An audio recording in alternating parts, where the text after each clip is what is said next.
there are 5 commands in this session.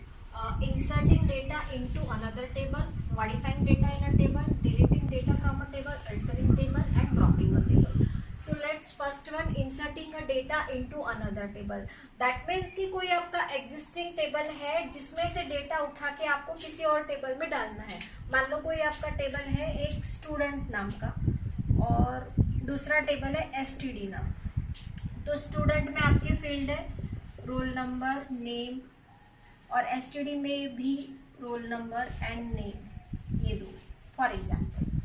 तो आपको data डालना है एसटीडी में, किसमें का, स्टूडेंट टेबल का. तो आप कैसे क्वेरी लिखेंगे, MySQL प्रॉम्प्ट पर आप लिखोगे इंसर्ट इनटू एसटीडी. एसटीडी में आपको इंसर्ट करना है.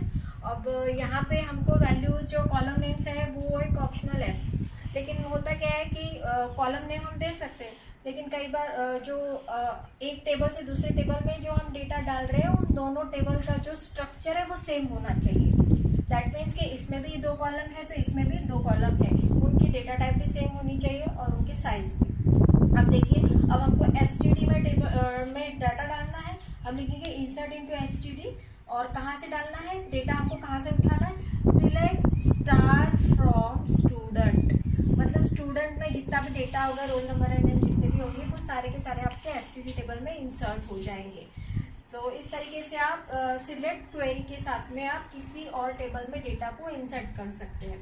उसके बाद में यहाँ पे अगर हम लिखेंगे कि select star from student where marks, for example जिसके मार्क्स भी होंगे किसी टेबल में अंदर, मान लो मार्क्स और भी फील्ड होगी, तो मार्क्स हमको सिर्फ greater than, marks is greater than 60, तो ग्रेटर देन 60 वाले आपके सब एसटीडी टेबल के अंदर आ जाएंगे. उसके बाद में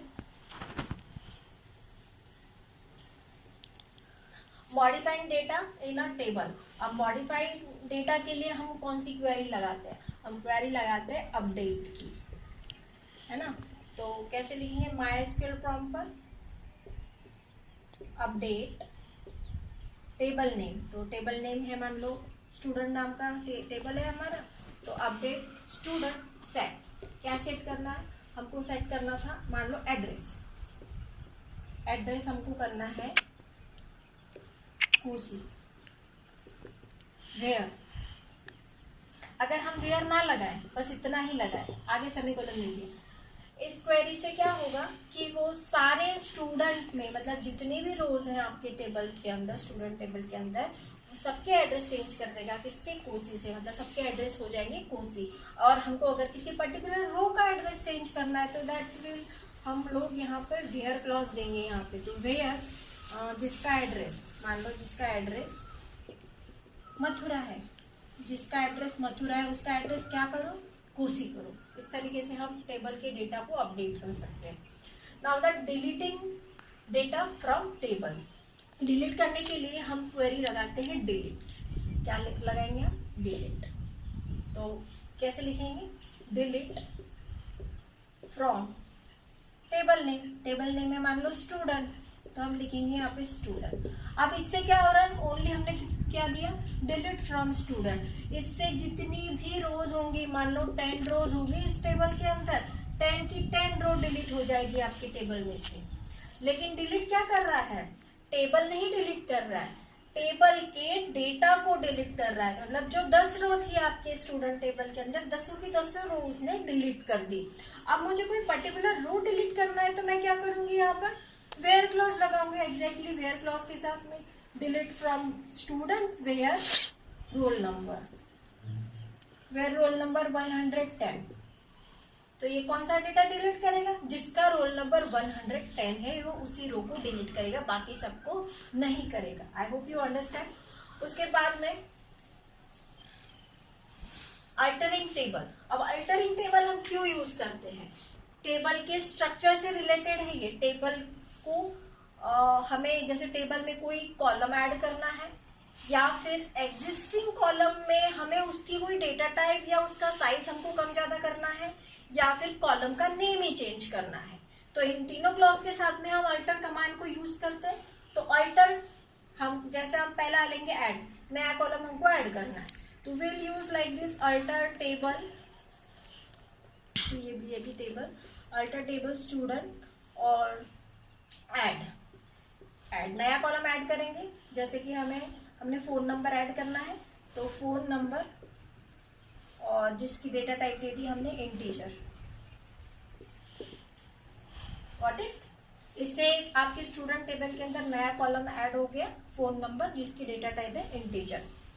अब अगर आपको मॉडिफाई करना है तो मॉडिफाई के लिए आपको क्या करना होगा, यहाँ पर आपको लिखना होगा मॉडिफाई। और ये जो डेटा टाइप है, मान लो आपको डेटा टाइप इंटीजर नहीं चाहिए, यहाँ पे आपको चाहिए है varchar, so will write like this varchar 30। तो इससे क्या होगा कि फोन नंबर की जो डेटा टाइप आपने इंटीजर दी थी, अब उसकी डेटा टाइप चेंज हो गई और डेटा टाइप हो गई उसकी varchar, और आपका टेबल जो है वो मॉडिफाई हो गया। उसके बाद में चेंज कब यूज करते, जब हमें किसी कॉलम का नेम चेंज करना है ना, तब हम लिखेंगे चेंज। क्या, जैसे हमने लिखा है, हमने रोल नंबर लिखा है, तो ओल्ड हमारा क्या था, रोल नंबर, हमको करना है उसको RNO, रोल नंबर को RNO करना है।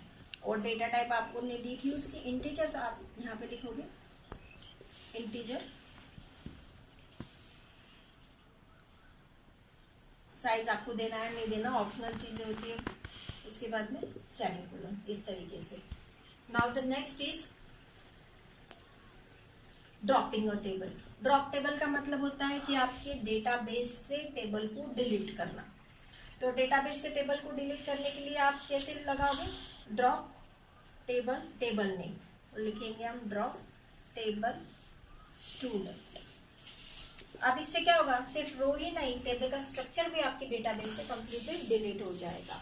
तो इन दोनों कमांड में कंफ्यूज नहीं होना है। डिलीट टेबल के डेटा को डिलीट करने के लिए होता है, और ड्रॉप टेबल को ही डिलीट करने के लिए यूज किया जाता है। मोस्टली ये क्वेश्चन पूछा भी जाता है। I hope you understand.